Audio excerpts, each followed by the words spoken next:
Good evening, good morning, good afternoon, wherever in the world you may be. Welcome to another live edition of the Highbury Squad. It's the not so late football show. Oh, we're not late. Wait, are the players, did they show up? Let's just get to it, shall we?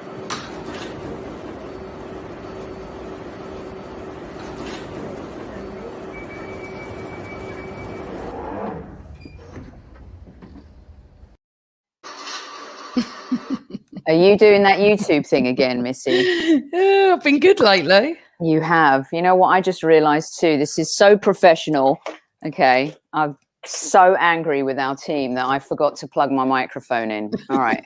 Here we go. Welcome to the show, Princess Guna, a.k.a. PG Tips, a.k.a. Amanda, to Kelvin Lewis. Hello, how are you? PG Tips. Well, let's do an A. Give the bag. How would you even do an A? I don't know. Hello. Hello, hola. And back again for some more action is my podcast brother from another mother, Mr. Super Kevin Campbell. Boom. Well, there weren't quite a bit of that on the team today, but we needed a bit of boom, didn't they? Yeah, we didn't have any boom about us today. There was no boom, boom, boom. And let me hear you say, well. None of that. Okay, so welcome everybody. I decided to just stay in my bathrobe and my pajamas because if the team didn't show up, then I thought I just made an excuse that clothing wise I wouldn't show up either. So here I am in my little number. Team sheet came out. I've got to admit today I don't usually do I'm going to, ball over the team sheet, but it just felt like the Xhaka left back thing we were.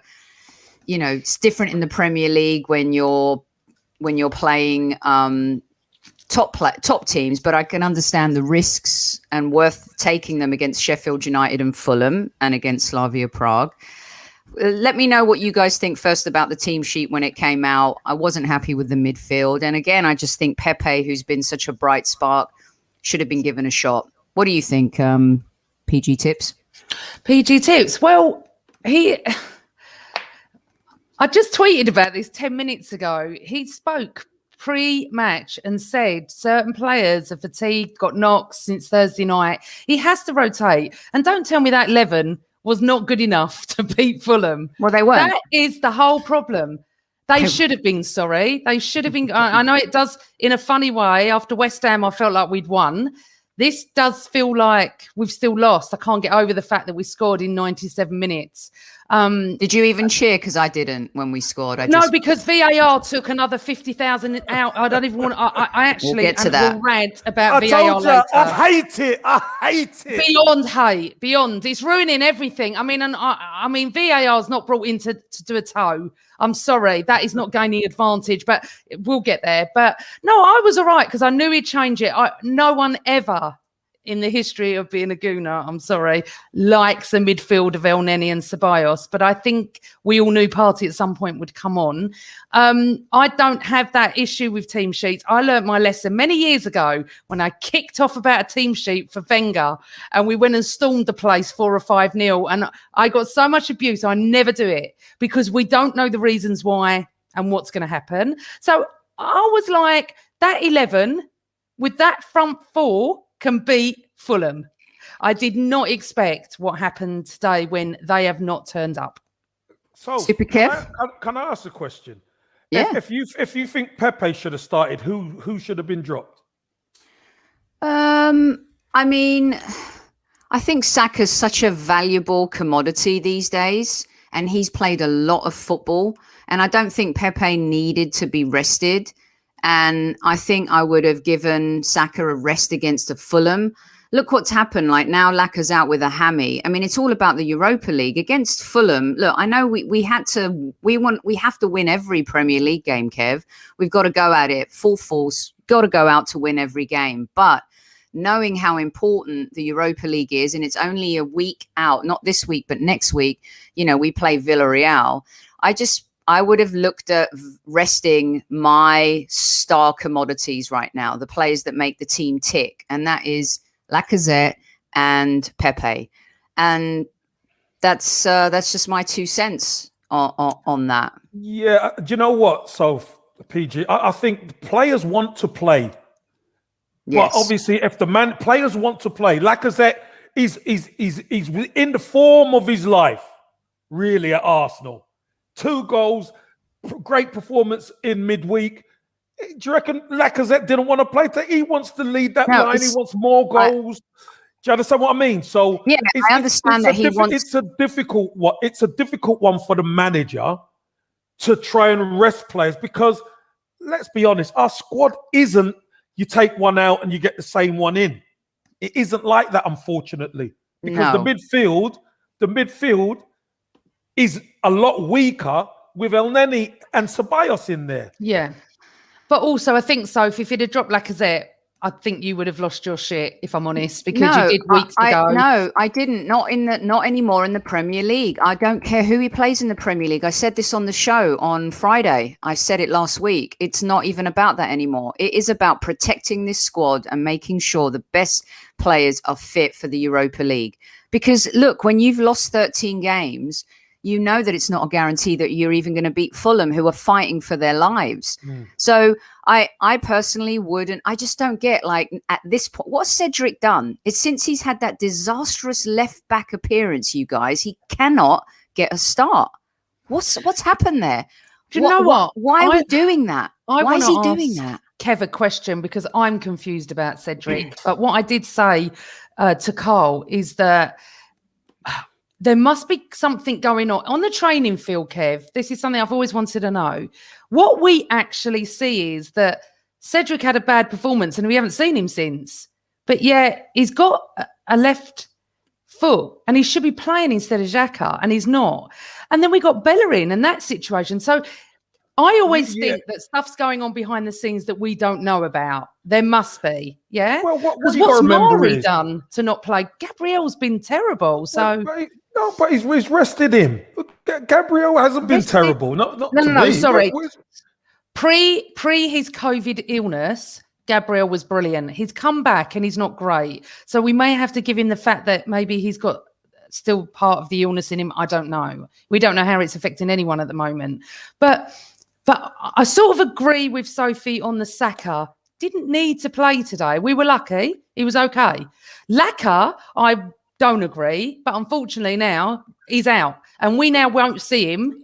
Yeah, but the problem is, this is the problem. 1 minute you say that you don't mind, he's got to rotate, you don't mind in the league. Absolutely. But then you turn around and say, Laka shouldn't have started, Pepe should have started. No, I didn't. No, I didn't. No. Okay. I'm not saying you. I'm just asking a question. But I'm saying general. Yeah, Cedric doesn't need to be rested. He hasn't played the whole season. Yeah, so why is Pablo Mari being rested? But he didn't play. Pablo Mari and Holding. How do we know? We don't know if he's got a knock. We don't know. That's what I'm saying. Why is he on the bench? We don't know. We said we don't know. He might have a knock. Yeah. Right? Where the manager has a fit Gabriel who he can play, and Pablo Mari could rest up. Kev, you said to me weeks ago, if you're on the bench, you're fit enough to play. Yes, but maybe not for 90 minutes. No. What I'm saying is the manager has a fit Gabriel there who he can play, so you can rest.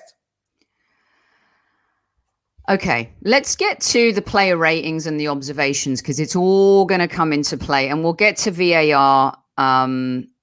I mean, maybe we should talk about that first, because I'm sick and tired of this luck thing. We're so unlucky. Every single team this season has been absolutely done by VAR, and it has been garbage.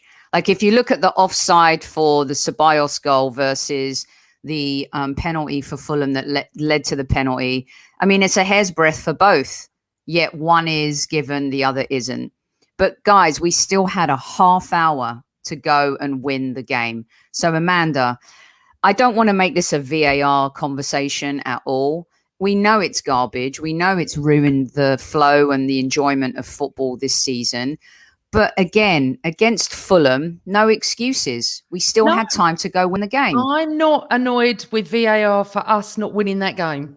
That's a separate issue. We didn't turn up. We were lackluster. We were everything everyone's saying. I'm not disputing that. What I'm saying about VAR is bang on. It's ruining the game. And I tweeted, and not only for us, every team. If you look at West Brom, Liverpool, I know everyone thinks Liverpool are lucky. They've had terrible decisions against them. But what my point is this, it was brought in for clear and obvious. Clear and obvious doesn't take 9 minutes. It's 9 seconds, clear and obvious. So if you're going to tell me that Saka's toe has an absolute advantage for us scoring, then I'm sorry. And unlike Kevin, I've never played football. I've only ever watched it, unless I was at primary school and I was rush goalie. But I've never played. I've only ever watched for 50 odd years. It is a side thing. So if we could do a whole show on VAR, there's no point. We'll get the ref back on again this week. It's not actually VAR. It's the dickheads behind it. And the rules. And also what Carl pointed out, which was really true. On our one, they showed it from behind. On their one, they showed it like that. And Different angle. And I never realised that till he pointed that out. And he went, look, they're showing it from behind. Go to the other angle. And I'm like, this is the whole problem. We shouldn't be going to any angles. If you've got to draw lines, and look, we're discussing it today because it's affected us. If our goal's cancelled, theirs isn't a penalty because they're offside. So I'm fuming about that, but I'm not really. I'm so sick of it. I'm not really. Yeah. Our team were atrocious today. It's nothing to do with VAR. Martinelli scores that chance in the first few minutes, we'd have got 7. It's just football. Anyway, Kev, it was after, that? Yeah, look, with VAR, like I said on Monday Night Football, hate it. I absolutely hate it. And do you know what? I could stomach if the referee had given the penalty. Let's say there was no VAR and the referee had given the penalty. I'd accept that. But the fact of the matter is they have all these lines and technology and stuff like that. And they still get it wrong at times. Yeah, maybe his little toe was a titch. But you know what? It's when the ball is kicked to the line. And sometimes that is still a grey area. So if you get it just a little bit off a split second, his toe will be there. And if you move it forward a little section, then his toe's on. So, you know, and you know what, crazy. Kev? It's not even a split second. It's like a minuscule. And by the way, it was a dive. It was a dive. It was a dive. He embellished, but he got him. Listen, what's happened to Gabriel? We're going to get to that. Let's get to that. But listen, Kev, he stood on his toe. He got him. It was a penalty. You know what's interesting, say that's not a penalty. But interesting, let me just, Kev, one thing. Look at 3 different angles and it all looks different. One looks like a dive. One looks like Gabriel's taking him out. It's really hard to say. And I agree with Kev. If he'd have given it as a normal penalty and would have got home or in the pub and had to look at it, we would have gone, because none of us can agree whether it's a penalty or not. And that should not be discussed on VAR, because VAR should not be something that is subjective. It's opinion. You're saying it's not. You're saying it is. You're saying it's not. I'm saying I'm not sure. That's fine. I'm saying it's offside. Yeah. She's saying it's a dive. You're saying it's a dive. Sorry. Do you know what I think? I think actually Sophie's right. He did embellish it, Kev, but he was touched. So I don't know what to say. Yeah, but every time a person gets touched in the box and he goes down, that isn't a penalty. It isn't. But you know, and I will say this, Salah, that is what he's good at. Yeah, but I'm not saying, this is what I'm not saying. I'm not saying that the referee can't give the penalty. What I'm saying is it was a dive. But it was a penalty. That is, give the penalty. I'm not complaining. Take the penalty. But my point is, you're questioning Gabriel, but Gabriel just put his foot down. Terrible. Anyway, let's get to it, right? Real quick, the other one that everyone's talking about, and apparently Scott Parker's losing his mind, is Rob Holding. But he wasn't in front of the keeper. He was in front of the keeper. Okay, he wasn't in his eye line. It's not in his eye line. Now, Soph, he's not offside. In the old days, he's offside. See, this is the problem when they have made all these laws and it is all rubbish. Go back to how it was. Because I'm not being funny, Kev. Years and years ago, that would have been offside. He's in front of the goalkeeper. Of course it would. But Soph, now that is not offside. Because I actually, this is what I did. As soon as we scored, I was like, yes, brilliant. And then I went, I'm going outside. I cannot watch VAR discussing this anymore. I came in, set my computer up because I knew we were seconds away. I was so angry. Scott Parker's going to be our next. All right, who's going to read? Kev, Kev? Are you going to read through the players today? And Amanda, you got quotes? Yeah, who's doing I'll do what? it. Yep. Okay. I haven't got any quotes yet. Not yet. No quotes. Matt Ryan. Well, can I just say, right? Let me go with this one. I'd given him a 6. Okay, so I didn't think he'd done anything wrong. The goal wasn't his penalty, wasn't his fault. Yeah, but he's gone to a 7 now, and I'll tell you why. Right. The header for the goal. But the funniest thing is, and I love the fact that Carl can't say anything because he's watching, is that I went, look at Matty Ryan. He's in their half. This is brilliant. And Carl goes, I hate goalkeepers that do that. And I went, but it don't matter. We've got 1 minute to go. Why shouldn't he be down there? If you're going to lose 2-0. What's the difference? You never know what can happen. He takes the corner, he heads it on, and bang, we score. So he gets a 7 for me. But the fact, I don't think I've ever, and I mean, I shouldn't say ever, it's too blanket, but I don't think ever a goalkeeper has affected a goal for Arsenal in that respect in the last seconds. So he's getting a 7 for me. Yeah. So don't worry, David Boyle. We're going to get to him at the very end. Hang tight. We save him till last. I give him I mean, do you know what? I actually thought, wouldn't it be great if he could save that penalty? I was really rooting for him to save the penalty, and it didn't happen. I mean, he was solid.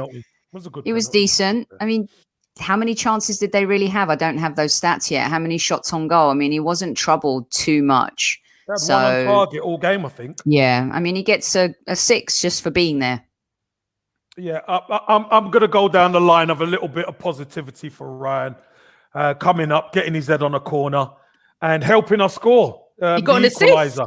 He didn't really. A little assist. No, well, he didn't. But he got his head on the corner, which was good. I'll give him I'm going to give him a 7 as well. Do you know what I loved though, Kev? Because I went, go on, Matty Ryan. He's such a gooner. He's like us. Well, not you, because you've played for Arsenal, like me and Soph. We're like gooner fans, and he is a gooner fan. Become a goalkeeper playing for Arsenal. He's got up there and he wants it. He's got my man of the match. He has, because he's wanted it. He's done what any other fan would have done. Hector Bellerin, the captain. Why is he captain? Stop this. Because he's the vice captain when he's on the pitch. Why is he playing? Just stop. He gets a 4. I mean, he's just so poor. He's not even there. His head's not in the game. You know, there was so many times he gave the ball away. The crossing was terrible today, to be honest with you. Once again, he just gets a 4. He's just got to go. PG? Well, he got a 4, and then he got a 4.5 because of the cross. Like Lee. Look at that. Oh, how funny. How funny. He got a 4.5 because of the cross to Ceballos for the goal that should have been a goal. It was a lovely over nice right on his play, head. though, wasn't it? That was nice, it. But unfortunately, he can't take players on. He can't do much, and he's no captain. Do you know what? I'd rather not have a captain if he's going to do it, because it's embarrassing. He's finished. He's done, and it's a shame because, as we always say, he's a lovely human, and I love him, but he's finished. And I don't want to continue with him anymore. So he gets a 4.5 only because of that nice cross. What about you, Kev? Yeah, I'll give Bellerin a 4. I didn't think he was effective. I didn't think he attacked particularly well. And we need the fullbacks to join in. So I'll give him a 4, to be honest with you. Rob Holding? Holding got a 6 for me, actually. I didn't think he did much wrong. I thought it was quite commanding in his area. I don't mind Holding on the pitch, so he gets a 6 for me. Firstly, I'd like to say hello to all 378 of you in live chat. Thanks for joining us after a very poor game. We really appreciate it. You're, of course, listening to the Highbury squad observations and play ratings. Rob Holding, he gets like a 6.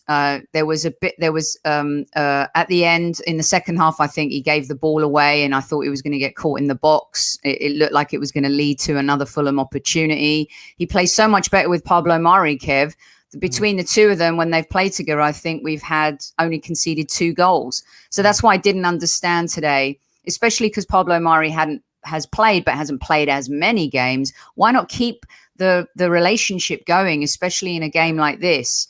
So yeah, I mean, he gets a 6, but I don't know. Is he the future? No. Well, they didn't really have a lot to do, did they? Let's be honest. No. At the back, and this is the crazy thing. It's the defenders have to concentrate a lot, because when you're in so much possession of the ball, you're kind of a watcher. You're just getting the ball and passing it into midfield or keeping the ball moving. I give Holding a 6. I thought he was okay. Yeah. Didn't really do much wrong. So I'll give him a 6. Yeah. Okay, let's go to Gabriel. SD. So yeah, what's happened to him? Sometimes I watch him and I think, my goodness, he's going to be so good next season. And with the right partner, he could be, quite a prolific, I'm not saying Vidic, Ferdinand. He could be immense. He's imposing, that header and stuff like that. But I just don't like the Holding Gabriel partnership. Never have, never will. There's something about the two of them that there's just not that cohesiveness. I just don't think positionally they play well together. Holding performs much better with a smarter footballer in the terms of Gabriel's got the pace and the imposing kind of features and nature. But he's not Pablo Mario Mertesacker, who I feel Rob Holding plays better with. He was poor today for me, and he was stupid in the box there. What are you doing? Don't put your team in that position. So he gets a 4.5. Okay. PG? I gave him a 5. I was working out how he was so good to begin with and then not when he's come back, and he really isn't. He really isn't. And I'm wondering if he's got long COVID or something that's affected him, because since he's had COVID, I don't feel confident with him in our back four. I'd prefer to have Mari there, holding a Mari for me. I don't know why he keeps going with Gabriel at the moment. Yeah, I know I can see some of the comments. He is young. I sort of get that. I'm not saying he should be left the club. Maybe just on the bench for me. So you thought, was it 4.5? 5 you gave him, didn't you? Yeah, I gave him a 5. I give him a 5 as well. Look, he got turned around for the goal because he intercepted it and had to turn around, and then obviously saw the lad coming in, put his foot down. What I'm not saying that the lad didn't dive, but he gave the lad an opportunity to go over, didn't he? That's what happened.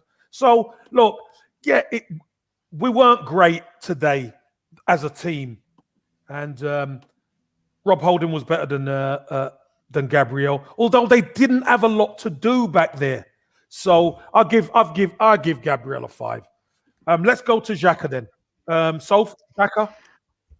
I mean, he's standing in and he's doing what he needs to do for the team. I just feel like when you are experimental because of injuries, sometimes these things catch up with you. I don't think he was as good today as he was against Sheffield United and Slavia Prague, but he's not the reason why we were poor today either. In fact, today we missed him in midfield.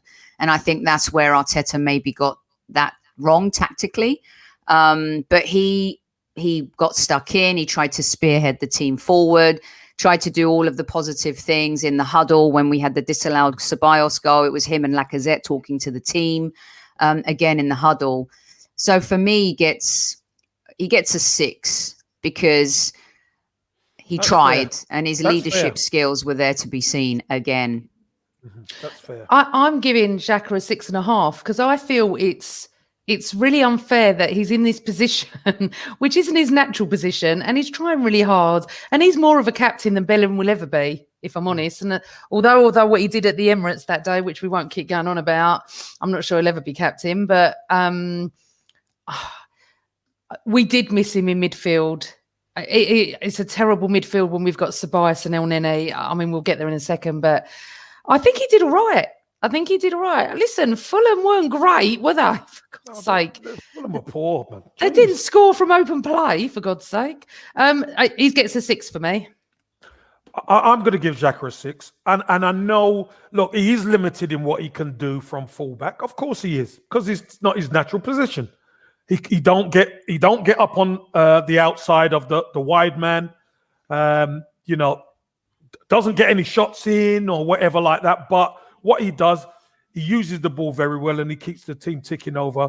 Went through, crash bang wallop through a few tackles there, got caught a couple of times, which was nice to see him having that tough, hard edge. So I give Xhaka a 6. I thought he was decent today. And I think we're going to get to the part of the team where we lacked energy today. So let's move into midfield. El Neni first. PG, do you want to go on this one? Oh, God. I mean, to be honest, we could just talk about El Neni and Ceballos together. They get a 5 each from me. I don't even want to waste my... do you know what? Occasionally, they'll have a good game for us, wouldn't they? You know, El Neni is a decent-ish squad player that can come on and do the business occasionally, but he's not... He's not a starter, is he, really? That's the word. He's not a starter for me. Well, he's never a starter for me. So today I was a little bit like, okay, I understand it's Fulham. We just played Thursday night. And as I said to you on the pod the other night, playing Fulham was the best thing for us because he could rotate. He didn't have to put his best 11 out, but it didn't really work out like that. They didn't really turn up. So, as I said, him and Ceballos will get a 5 for me. 5 each. Not much to say. A little bit like Holding and Gabriel. It never works with El Neni and Ceballos. I mean, the amount of times I counted El Neni there was one time where I thought Saka's head was going to explode. He could have put him in on the right and he just held the ball.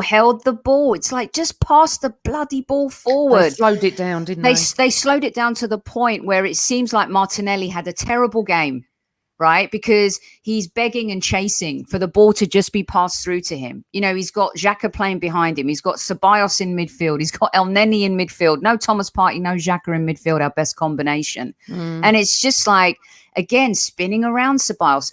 Did well on the header, got that goal, found himself in a great position. Great leap, by the way, from Ceballos. But just not good enough. Send Ceballos back to Real Madrid and sell El Neni on. He might be a nice, neat squad player, but you know what you're going to get. And if we're going to evolve, we can't continue to have the El Nenis around. We just can't. By the way, where was Chambers today? On the bench. Okay.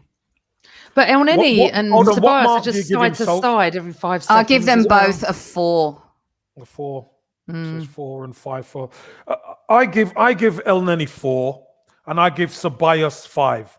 I thought Ceballos was a bit better, but when you're a partnership, you rely on your partner, and I don't think El Neni is quite there. You know, whenever he plays with a Partey, and then he seems to perform a bit better. But these two together, you're right, so as a combination, they're not quite there. So not exactly Morecambe and Wise, are they? That's for sure.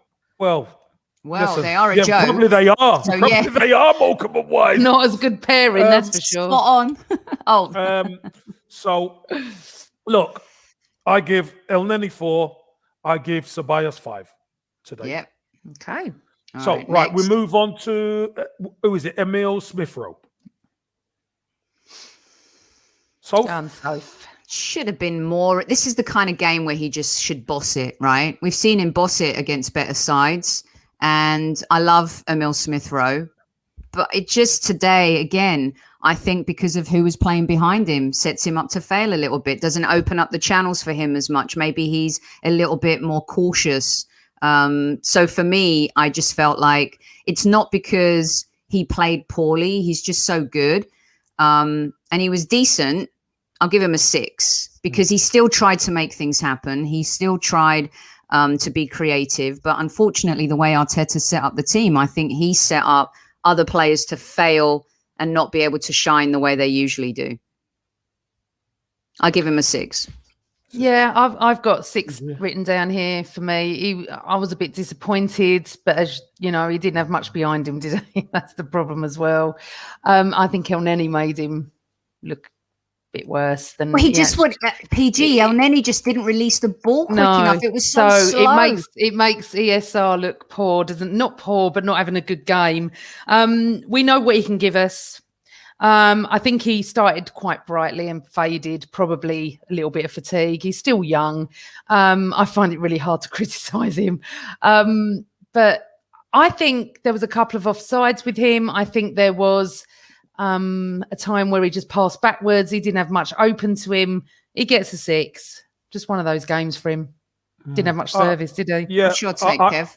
Yeah, for me, it was the supporting cast in order to get the ball to him quick enough so he's on the half turn to be able to attack.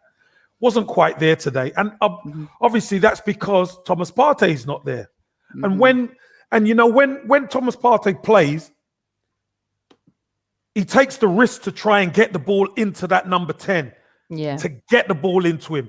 And we know sometimes we criticize him because he gives the ball away. But you have to take that risk to get it to the likes of Smith Rowe to break the line. And we just weren't good enough in midfield to get it to Smith Rowe today. Although Smith Rowe looked a bit lively in the first half, and we should have been ahead. I'll give ESR a 6. I'll give him a 6. I didn't think he was terrible, but I'll give him a 6. Let's move on to Martinelli. Well, okay. PG, go on. Yeah. Okay, so he had an early chance within a few minutes. If it had gone in, totally different game as we know. 30 seconds, I think. Yeah. Well, was it the first minute? I wrote this down. It was just right. I think he's improving greatly. I don't think he's an absolute first name on the first 11 for me at the moment. He's definitely a super sub for me at the moment. I think what he needs to do is what he did with Saka and ESR, bring him on. And then eventually he will be. He's definitely a fantastic prospect. He's absolutely frightening in the way he runs as well. But his effort is brilliant. He just didn't stop. He wanted it all the time.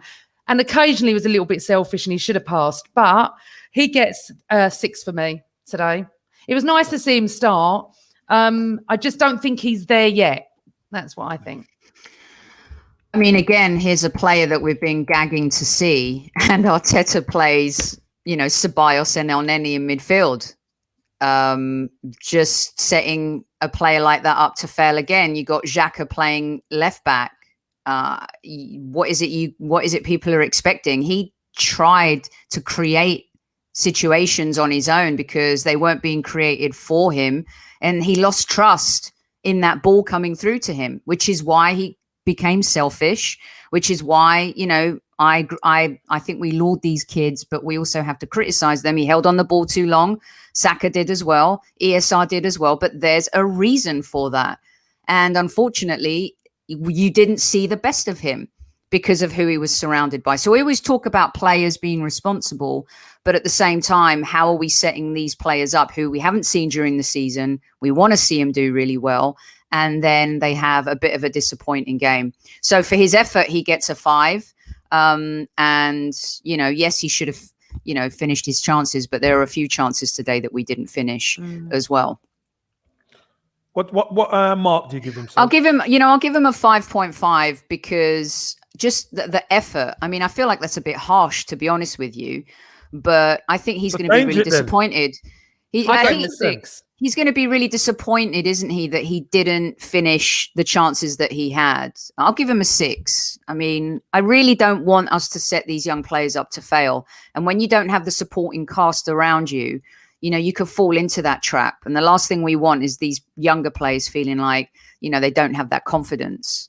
But don't you think he's not setting them up to fail? That's why he's not playing him every game. No, he set him up to fail today, all of them. I actually thought Martinelli done all right today. I really did. First half, he was having a go at the fullback. He got a couple of good crosses in. He was taking the ball to the byline, cutting back, rolling the ball back for balls to get put in the box. Then when they had to change things, when Lacazette went off, he went centre forward. He had that really good play where he got slid in, went around the goalkeeper and put it over. Pepe headed it and the goalkeeper made an incredible save.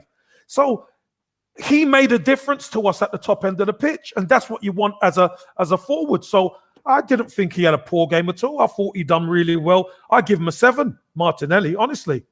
I really did. I thought he was a pain to them today. Well, he was trying. That's what I said. He was constantly trying and fighting for the ball. It's just such a shame his chance didn't come. PG, you've got some. We'll do the gaffer quotes when we get to the gaffer. Let's let Kev finish running through the squad. Bukayo Saka. There's 2 players and then the subs, obviously. But and I've got Saka. Scott Parker as well. Right, that would be good. Yeah. Yeah, that would be good. Bukayo Saka.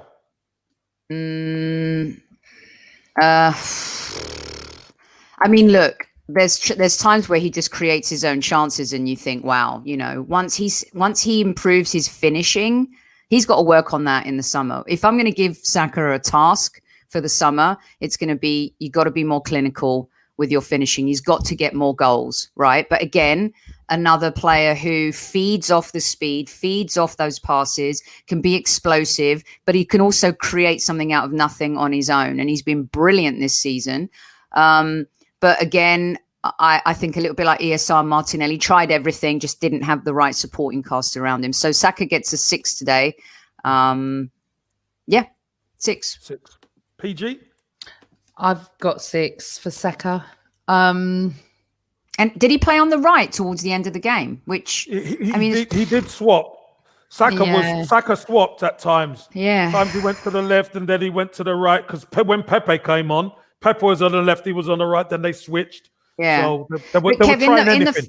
And in the first half, when he was in, that he and ESR were interchanging a little bit more. Yeah. They were trying to get more. He popped up one attack on the other side. Yes. Yeah. Yeah. They were trying. They were trying. He definitely wants to win, doesn't he? He's got it in him. He fights for everything. He tried hard to the end. It just wasn't coming off. As we said again, what he had behind him, he tries so hard. He gets a 6 from me. Listen, no one was outstanding today, were they? Oh, I can't believe people are giving Saka a 4.5, but hey ho. You know what? This is what's happened. The expectations now are so high. That's unfair. I'm sorry, but he's had games where he's missed chances. I mean, we've seen that in the last few weeks. Thing of what he gives and what he does and who he is and how he doesn't stop fine. Anyway, oh hello Philly. Right, so he gets a 6 from me, Kev. 6. I give Saka a 6 as well. I thought he tried really hard to make things happen, putting some good ball in the box, etc. But we, as you could see, we didn't have the energy.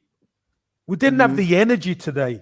And, goals change games. If we'd have scored early on, we'd have taken the lead, would have won that game. But unfortunately, we just didn't have the same energy. And maybe it was a little bit like after the Lord May show, put so much into the Sheffield United game and then obviously the Prague game in midweek.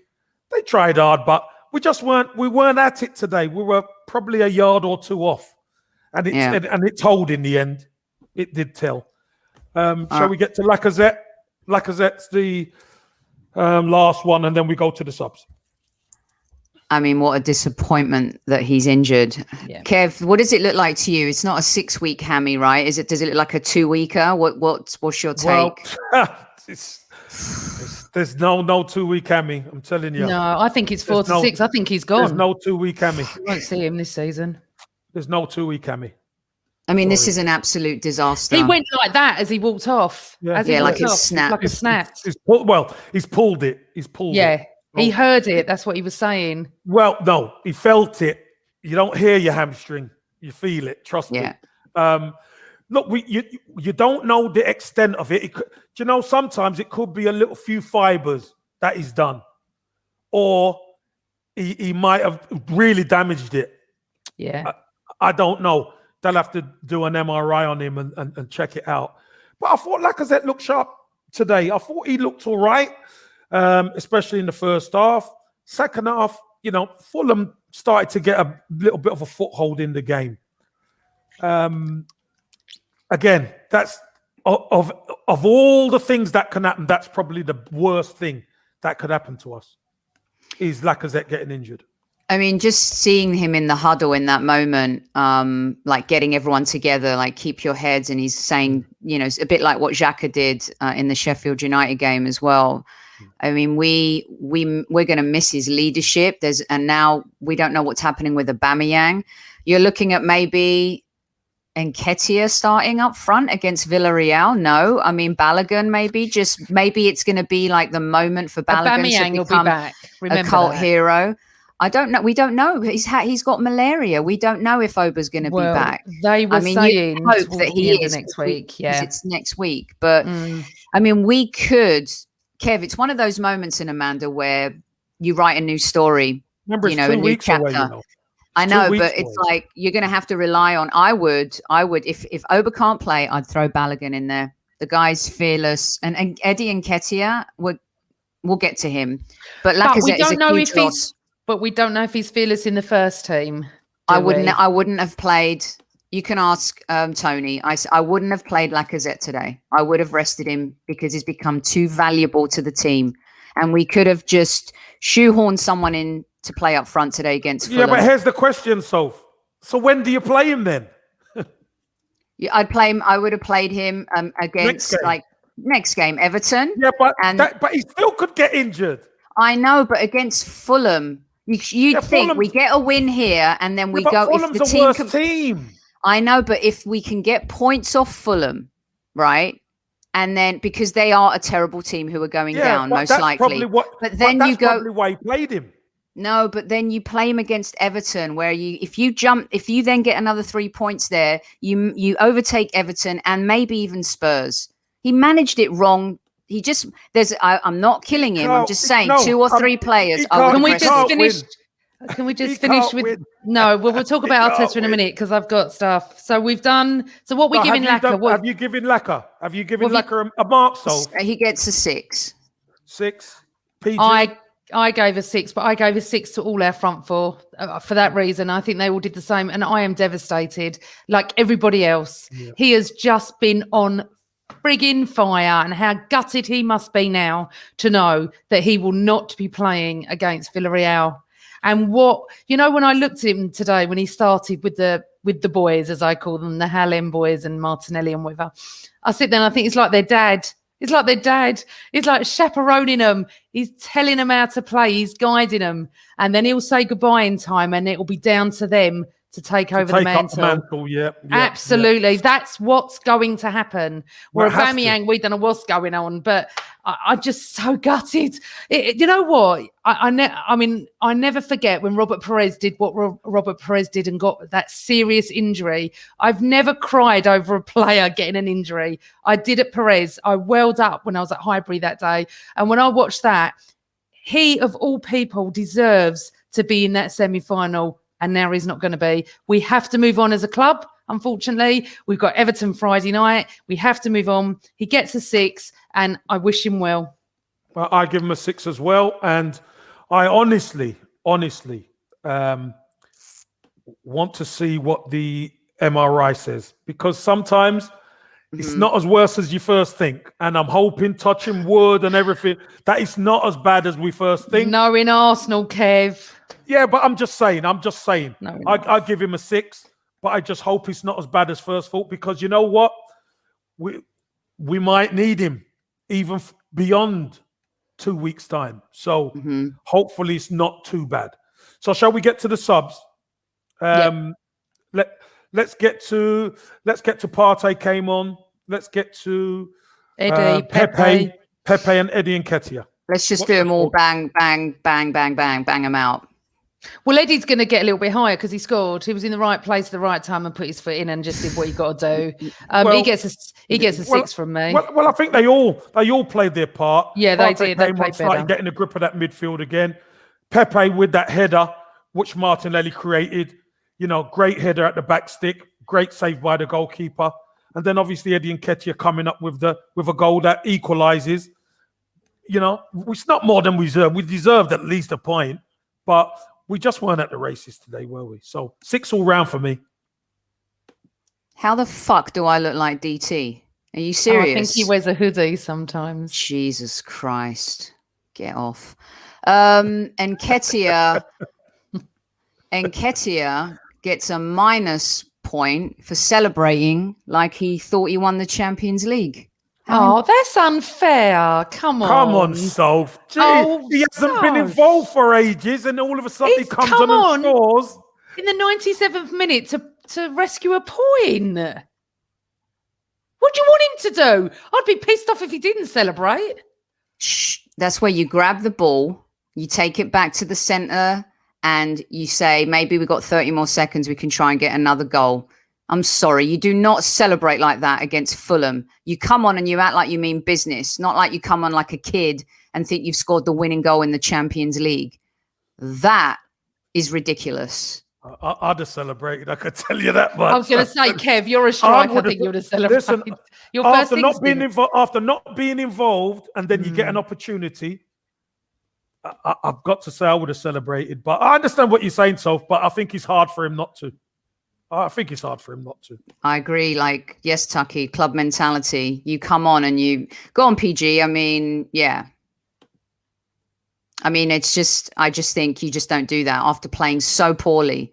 You don't celebrate a goal like that. He hasn't played poorly. Remember that. He hasn't played poorly. He took his chance. He's possibly going to be our front player now.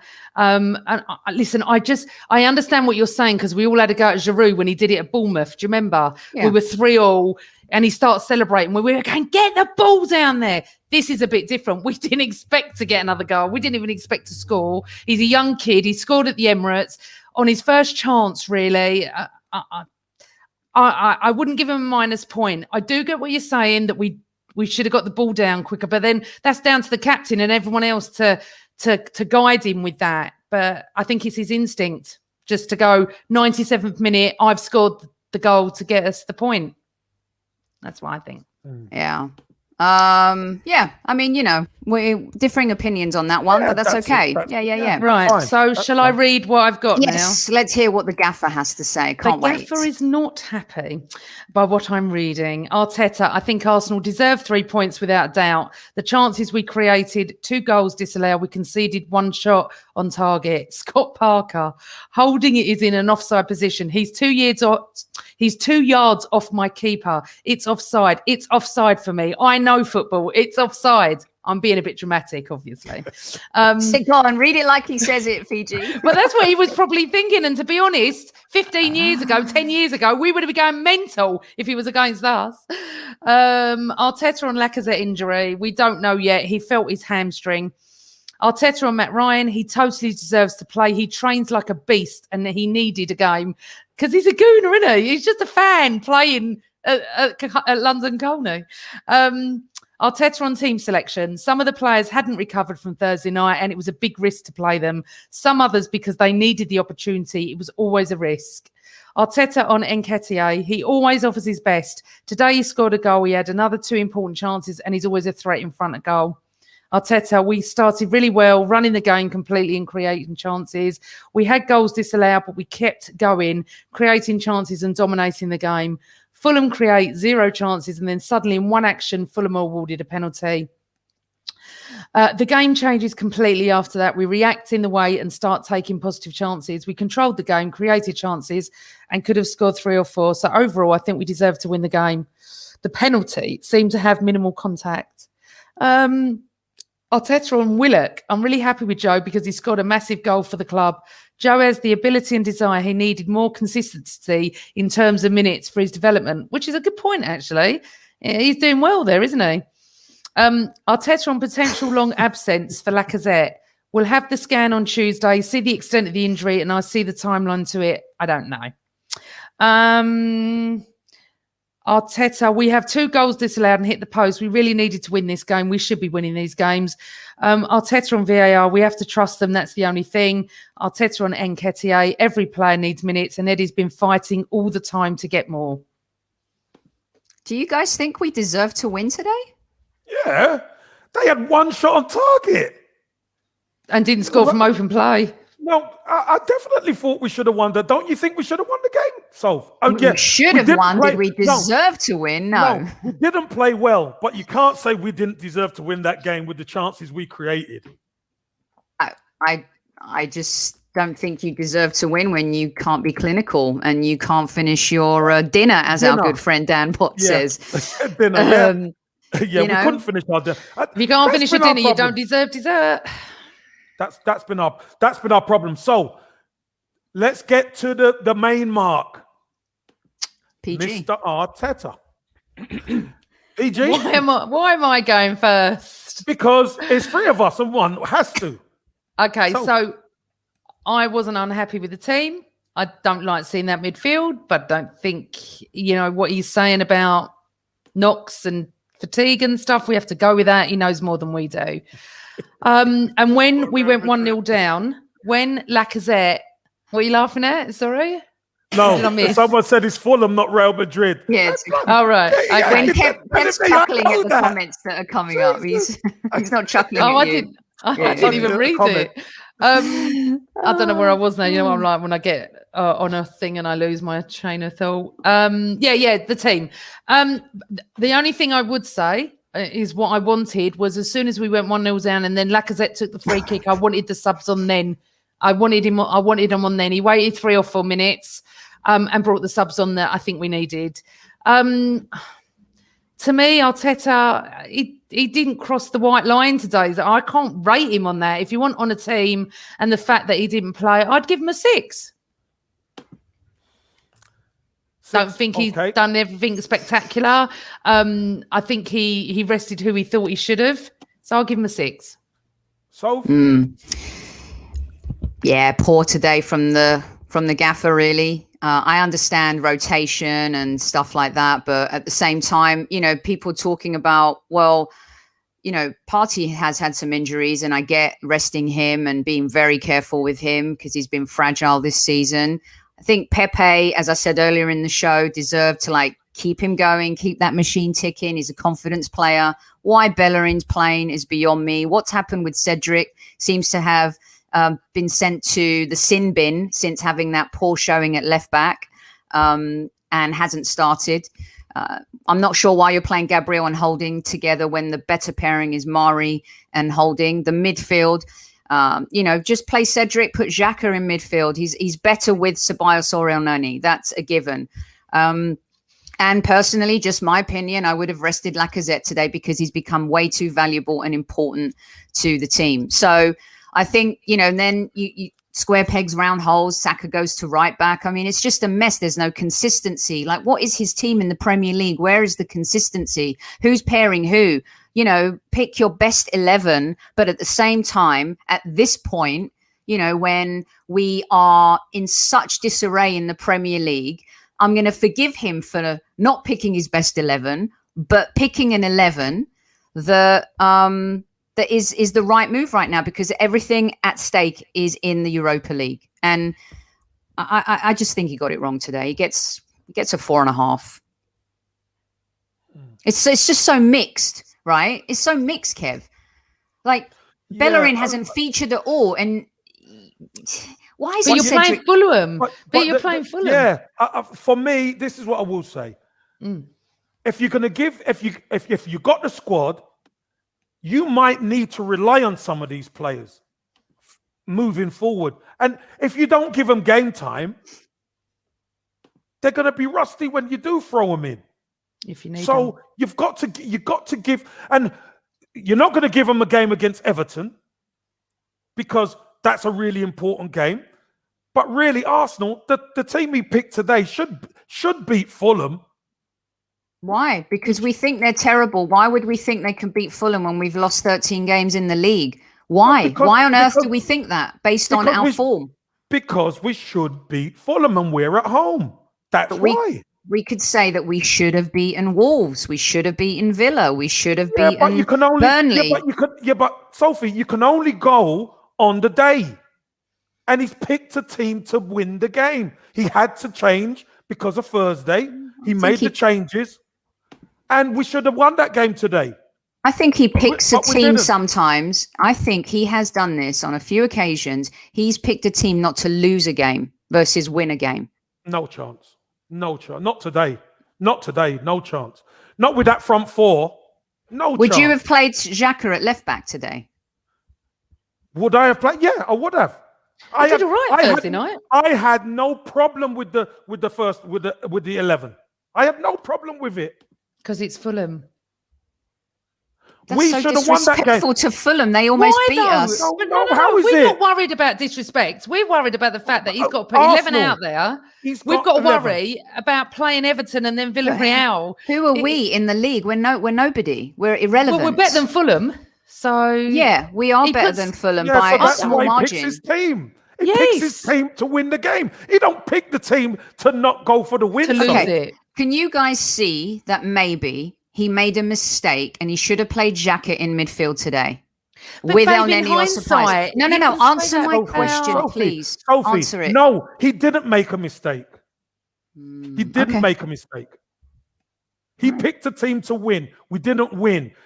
Why didn't we win? It's because we weren't good enough on the day. It's that simple. It's not that it's a mistake Xhaka didn't play midfield, because we've played Xhaka in midfield and we've lost to Burnley at home. Cedric is so much better than Bellerin. Yeah, Why not but play Sophie, Cedric then? Well, he didn't. Again, always after the game, we make these assumptions that no, we just weren't good enough as a team. We weren't today. We should have won, but we didn't. Also, as well, it's a little bit hypocritical, Soph, because at the beginning you were like, it's Fulham, we should be beating them.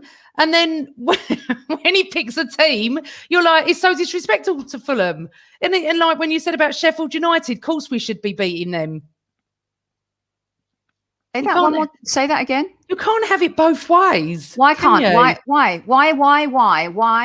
Because when you said it's only Sheffield United, we should have been beating them when we did. Yeah?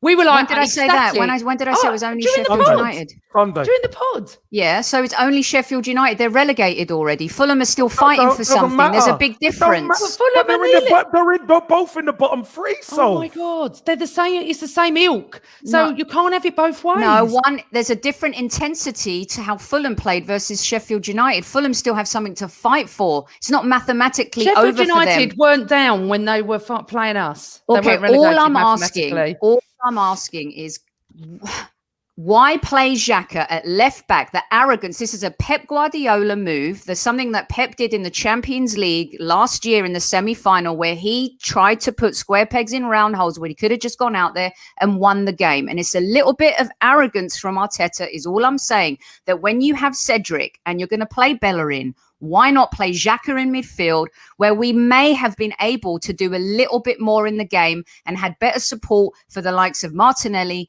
ESR and Lacazette?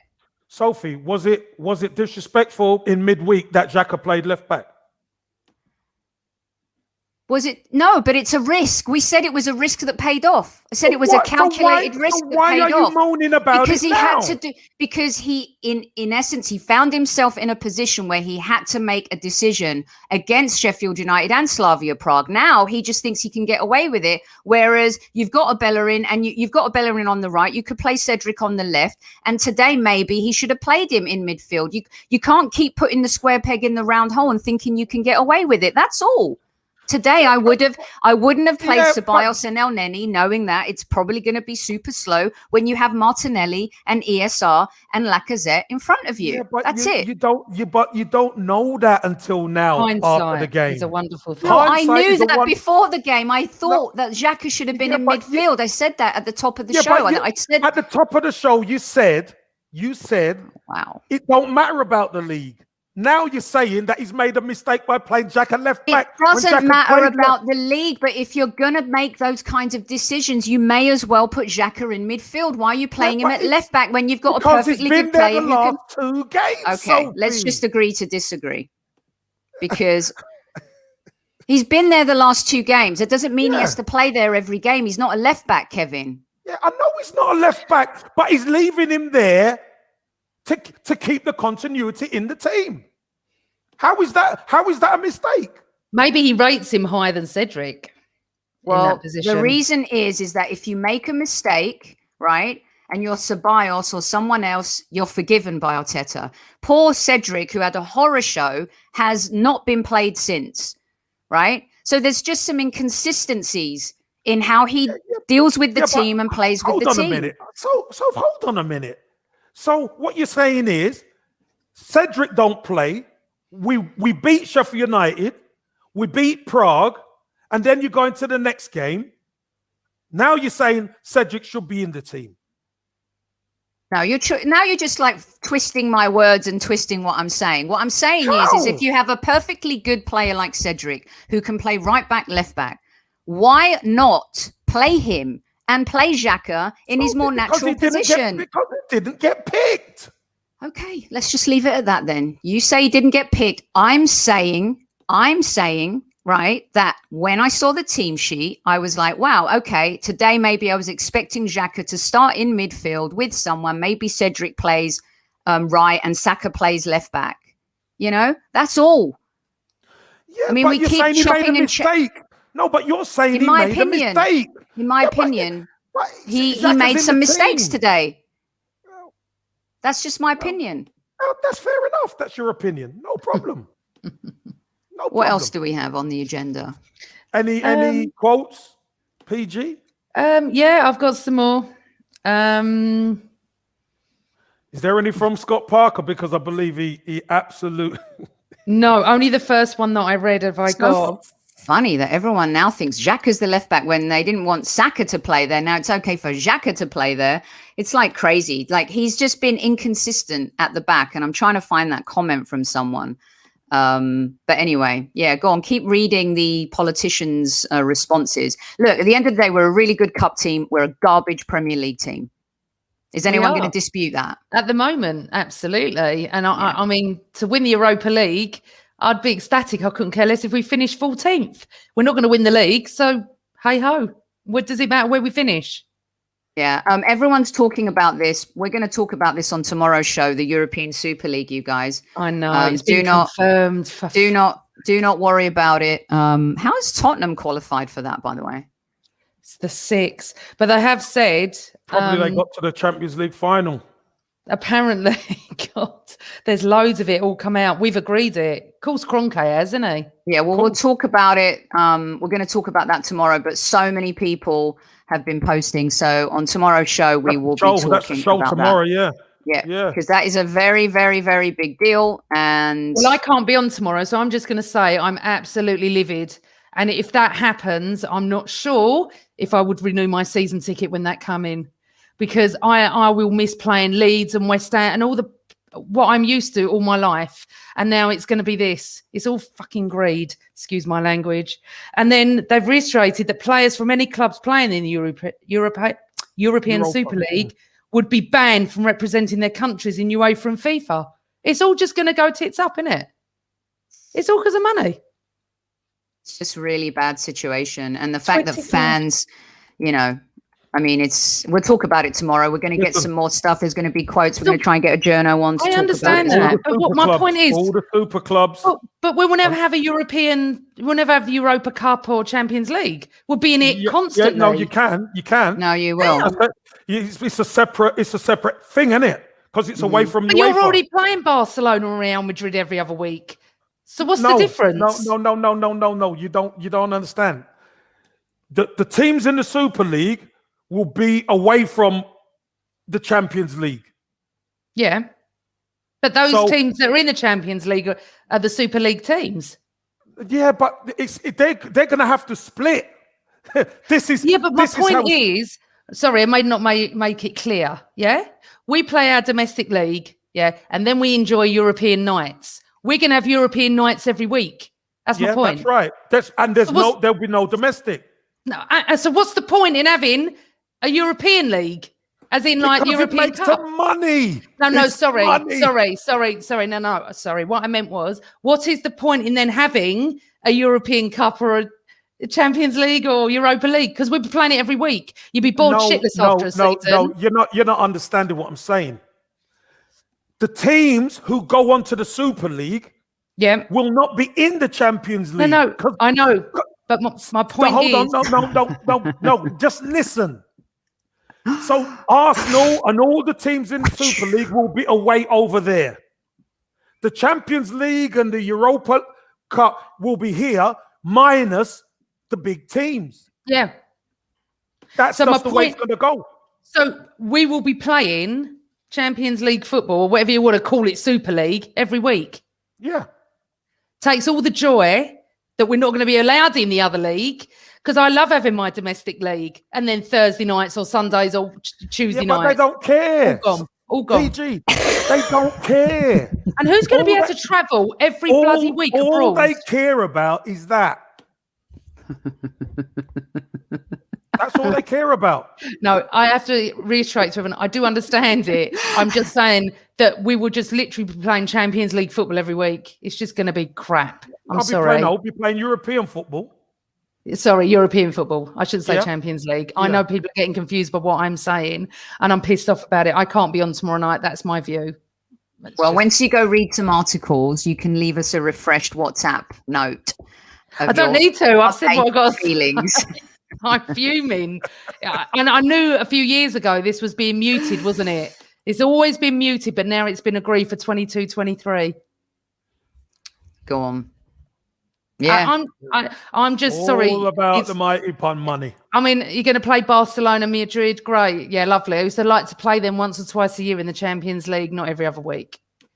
Because you know what I'm going to miss? Sorry. Go into my away games.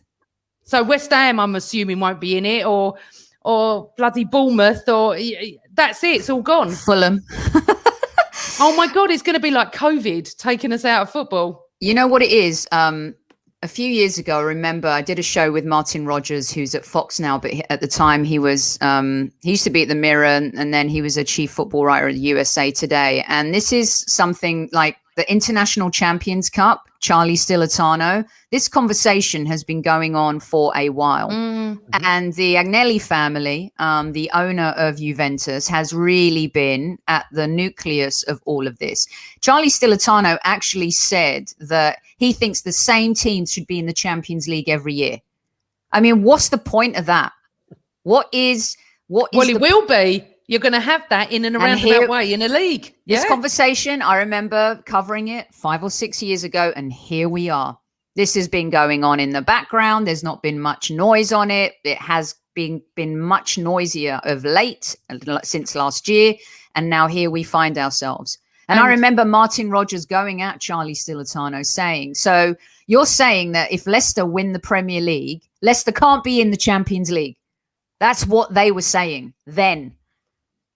I mean, can I just give you a statement that sums this up? The clubs concerned will be banned from playing in any other domestic competition. So no FA Cup, no League Cup.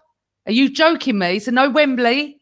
You won't be able to do it in European or international level. And the players could be denied the opportunity to represent their national teams.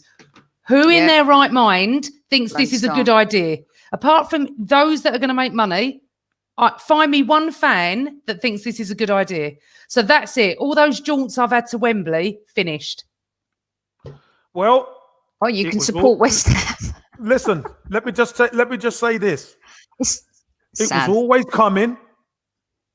And I didn't know we wouldn't be able to play in the FA Cup, Kev. No, but it doesn't matter whether what you knew or what you don't know.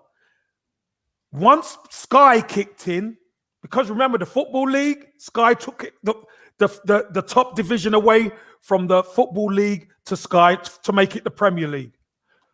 That was the beginning. And it's been all this time, Premier League, top 4. Oh, you got to finish in the top 4. Now it's gone to the extreme now. Yep. That's progress for you. So we're going to have a good show on it tomorrow, Soph. Let me add this into you, okay? AST have come out and said none of the so-called Big Six have discussed this with any of their fan groups. Exactly. Arsenal have so far ignored all requests for information. They've also said, because I'm part of the AST, each of the would-be permanent members of the proposed Super League are being promised. Now, we wonder why. 350 million to 425 million euros to sign up. The event would, according to documents, generate hundreds of millions of dollars in additional revenue for the participating teams at the New York Times. And you know what? I'll be done. And PG, let me tell you what else will come with this, because it's coming. The NFL model where they one game. How many years ago? 1 game in London. Then it's 2 games. Then it's 3 games. Now you're talking about the Jacksonville Jaguars maybe playing all of their home games in London, being a London-based team. Watch with this Super League, because fans like you won't stand for it. That will give them the excuse to play Man United v Real Madrid in Los Angeles at SoFi Stadium. No, they'll get that. They'll get that. Yeah, they'll get that. That's going to happen. It's going to rip the core, the heartbeat, and all that we've known about football. Local derbies, FA Cup, League Cup. So next season could be my last season at the Emirates. If you choose so. If you choose so. It's really made me. It's alarming, isn't it? It's made me really tearful, if I'm honest. I couldn't wait to get back. We've missed it so much. But you see, because I do the stuff with Facebook, etc. Tell us. We have this conversation all the time, and Joe Morrison has been saying, Kev, it's going to happen, and I battled him for a couple of years, and then it hit me because the game isn't just domestic; it is global. And Sophie's right. There's people around the world who will pay a king's ransom to see Arsenal play Barcelona, Arsenal play whoever. They pay a king's ransom for it. And you know what, Kev? I wouldn't, even though I live here, right, and I miss Arsenal, I come to England to watch Arsenal. I try to watch them in the Premier League, a European game. Yeah. I don't want Arsenal coming here and playing Tottenham, or I don't want that. And I love and miss my team so much. Gary Neville's just come out and said this, and this is it. I'm going to tweet him later. Gary Neville and the European Super League. It's an absolute scandal. Any clubs that have agreed to it should be ashamed of themselves. Yes, Gary Neville. Well done. Yes. I'm ashamed of my club. Yeah. Well, it's going to be interesting to see who has signed up. Oh, I can tell you who. Real Madrid, Kroenke, Juventus, Liverpool, United so far, and us, obviously.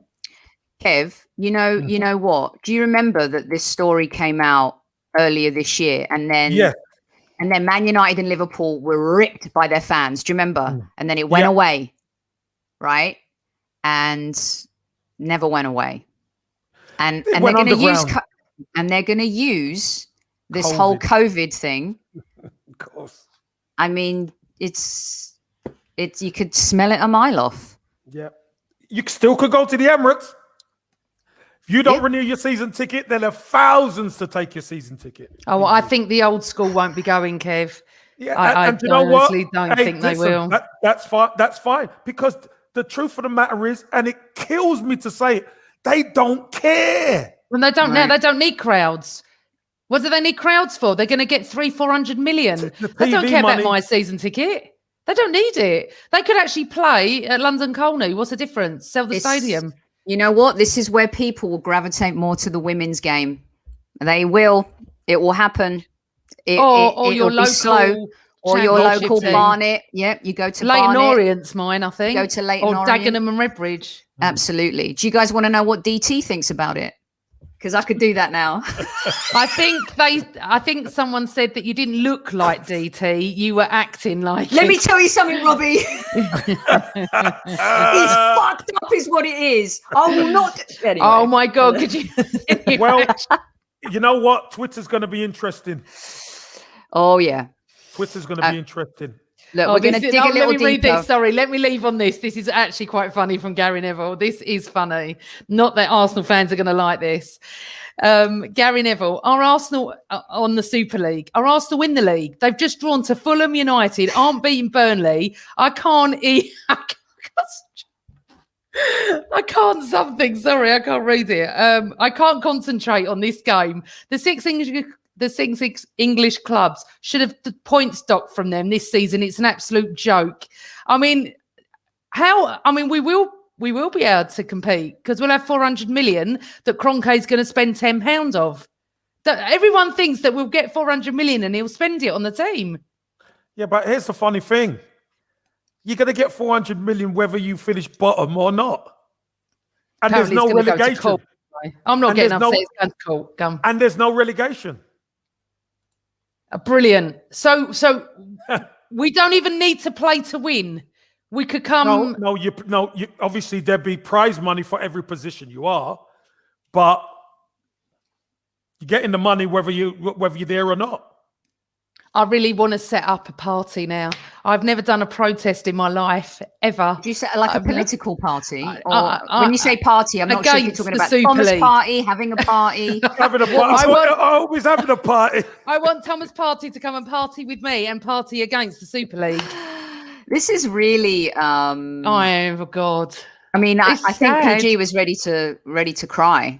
I mean, she's a sensitive little soul anyway, which is adorable.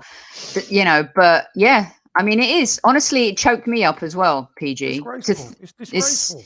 It's disgraceful. You know what's really disgraceful? They couldn't care less about fans. They couldn't care less about fans like you, PG. Yeah, the minute you go to away games on a Monday night at 8:00 and fans have got to get back from Liverpool to London at midnight, that is the minute you know football is going on that slow decline of caring. I mean, not being funny, in the 80s, if we could have only gone back to what they've done with the offside rule and VAR is what they're doing now. They're ruining football for anyone that's not upper class. Because how much are season tickets going to be to watch Barcelona, Real Madrid, Juventus every week? And you know what? How bored are we going to be? Yeah, but you know what? The Premier League will not be the same. Well, no, we won't be in the Premier League, will we? No, I'm saying the Premier League, because the Premier League will be separate. Domestic football will not be the same ever again. Ever. No. PG, people want to see your campaign kickoff over here.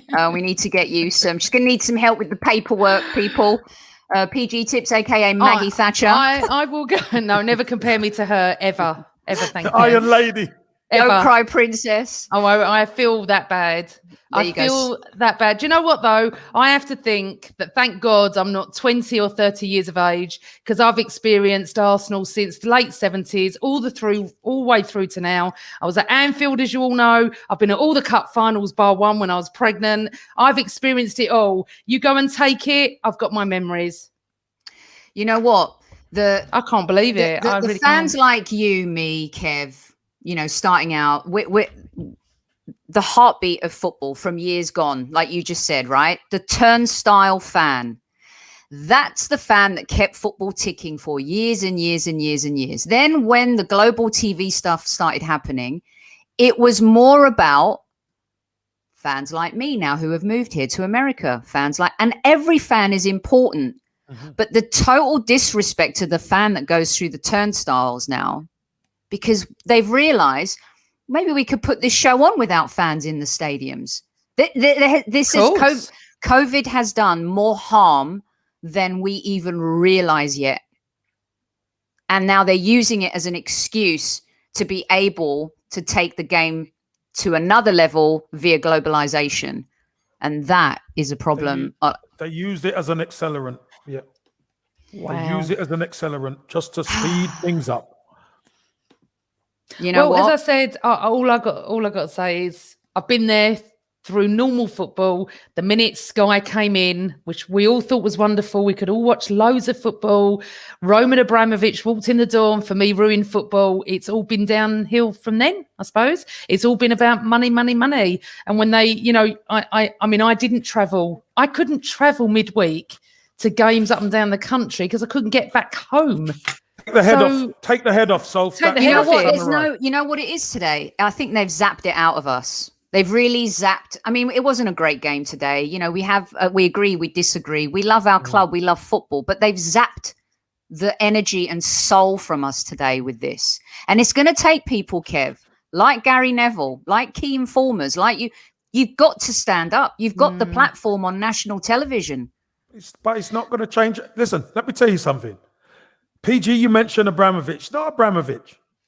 But he ruined it for me. The clubs, for you, yeah. But the clubs sold themselves away from the Football League. Do you know what? And this is so strange, for though. the Premier League. When it became popular, Kev, it wasn't popular in the 80s. No one I knew went to football, female-wise, about 3 of us. When Beckham cried at the World Cup final, when Gaza did what Gaza did, it became so popular around the world. It was starting to become this, all of a sudden it became popular to be a football fan and not like as much as being a pop star. Look how you were treated early 80s. If someone like John Devine was walking down the street, then no one would have even known who he was. If he was playing now, the whole world knows who he is. It's become, they saw the money. They saw the money in it. Do you really believe Arteta when he says he didn't know anything about this? There's no way. I mean, about what? He doesn't know the facts, he was saying. No, but like, are we really blindsiding our managers by throwing? I mean, look, I'll defend. Terrible. Sophie, he didn't know the announcement was going out today, Kev? Sophie, no. Let's have it right, Soph. You do your job. You're an employee. Yeah. The hierarchy don't discuss those things with you. No chance. You do your job. What I think is he does know, but he is saying until I know I think he does know, but he's probably not. But he knows what we know. Yeah, he knows what we know. He does know. There's talk of I think on TV he can't come out and say it's terrible. But how unfair to blindside him. He doesn't know. No, I don't think he's blindsided. I think the details are. I think the fact that it's all just been announced and social media, plus many people are going mental about it. Now it's going to start coming. Now it's going to start, and he'll need to be up on it. All managers will that are involved, because they're not. No one, I bet you, any of them do not stand there and go, "I don't want this." They want to keep their jobs. And let's have it right. As we said, COVID is the accelerant. Clubs are losing fortunes. Yeah, and you know the hierarchy don't like to lose. No, they don't like to lose money. Well, Kroenke especially. See, this is where it all comes down to whether you, We're not blaming Arteta, Dominic. We're asking if he knew about this. Was he blindsided by the and also what other manager of those teams does Mourinho know? I mean, do these guys know? It's just come out now. I know what I'm saying is, let me finish. What I'm saying is, you're putting your managers out there. You're announcing this. Okay, tomorrow they're going to have to deal with it. Have they all been blindsided and just don't know? I'm not attacking the managers. I'm defending them. I'm asking the question. That's all. Because they're the ones in the trenches every day talking to the media. But at that moment, it was our game that finished when they announced it. So he's the one that's going to get asked. It would have been any manager probably would have said the same thing. Exactly. He was thrown. Now he's got to go back and go. Hold on. There's a statement, Premier League statement. The Premier League condemns any proposal that attacks the principles of open competition and sporting merit, which are at the heart of the domestic and European football pyramid. A European Super League will undermine the appeal of the whole, and it's just gone off. So you can imagine exactly what the Premier League done. They're having it done back to them now. Karma's a funny thing. Karma. But you know what's funny? Cole's just said that Man City, the only Big Six club that have not signed up yet. We know it's wrong when City appear to be our moral compass. Hey, by the way, let me just tell you this. Here we go. Here it is. Manchester City will be in there. Of course, make no mistake. Yeah. I bet they. I would love it if they didn't. If they led the charge. Do you know what's interesting? Someone's got to stand up to lead the charge. Do you know what's interesting? The three of us never agree on anything, and never do we have every comment in our chat that agrees, ever. No one wants it. I think you need to get a fan. We need to find a fan that wants to come on to discuss why it would be good. Well, email us at thehighburysquad@gmail.com. And if you want to be on tomorrow's show and have your say, then let us know. thehighburysquad@gmail.com. Kev, did you want to add something there? Yeah, I'm gonna ask today, because obviously I'm doing the Real Madrid game later on. I'm going to ask Joe, the key guy. I'm going to ask him to see if he can come on. That'll be brilliant. Because he's been out of England. He worked at Newcastle. He's done all this. Now he does presenting and all that kind of thing. And he does it Dubai, Europe, India, Singapore. He does it all over. He will explain, and he agrees. The local fan home fan is not going to like it. But he says it was always going to go this way strictly because of the global appeal. Mm-hmm. So Amesy's saying that clubs need. Well, I mean, I love that, and I think he should come on if he can. That would be great. We'll I'll try ask and him get if he can. Yeah, if he can. Yeah, we'll get a few. We'll see what we could do for tomorrow, you guys. Obviously, there's going to be a lot of busy journalists talking about this over the next few days. That's for sure. The PL could put the kibosh on this. Could they fire Arsenal from the Premier League, Kev? If they take part in Tottenham and Man United? Yeah, but it doesn't matter. They can't do anything. Wow. So West Ham actually might be able to win the Premier League one day, PG. Yeah, that's it. And this is the thing. Again, exactly what the Premier League done to the Football League is what is happening to the Premier League. Yes, absolutely. It's just fast forward. Yeah. And you know what, Carl, I read that too. Yeah, they are. They're refusing. Brilliant. Do you know what? It's not cut and dried yet, I'm sure. Well, they made an announcement. They know where they want to go. Now they're going to deal with the ramifications of it and see what happens there. Newman, I don't even think they could win that Premier League, Tottenham. The one without all the big boys in it. Right. We have gone 25 minutes over because of this breaking story. We're going to be covering it tomorrow. Thanks to our friends at Football Prizes for their support. We'll have a new auction for you tomorrow. Okay, Newman, sit down because you're not going to believe this. I don't have the pictures yet. We have breaking news. Our friend Jags, do you guys remember Jags? Who won the Wenger pennant, and he won all sorts of pennants, Vieira as well, and stuff like that. He won 2 auctions this weekend. He won the 24-hour Lacazette auction, and he also won the Robert Pires shirt as well. He said he bought 7 tickets for one and 3 for the other. So he bought 10 tickets and he won both, you guys. I swear to God, if I'm ever on a flight and it goes down, I want to be sitting next to the black box recorder and Jags. We need to get Jags on the show and we need to virtually hug him, don't we? Get the lottery numbers. Yes. And he will. I knew you guys would go off on one here. Look. Corruption. We don't run it. That's the funny thing. It's not even our company. The fact that he keeps doing it. And I get so many DMs from him. It's brilliant. Jags the thief. Oh, no. Jags is more corrupt than the Yofa. Oh, Newman, you're on one today, aren't you? Oh, my God, you guys, it's true. He bought 10 tickets and he won 2 auctions. I mean, it's ridiculous. But the good news is a squaddy won again. We'd gone dry for 3 weeks and Jags comes up with a double. He did the double. It's the year of the 71 team. So he's done the quadruple, Kev. Jesus, peace.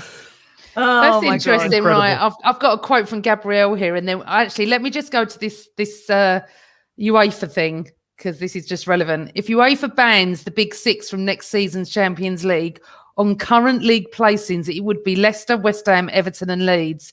10th and 11th place, fighting it out for the last spot. Villa are just a point off with a game in hand. That's what I call a race for top 4. It's going to be mental, isn't it? They're going to have their own lives. Anyway, Gabrielle said, we can finish on this. Gabrielle, sad for the result today and for the penalty, but that will not let me down.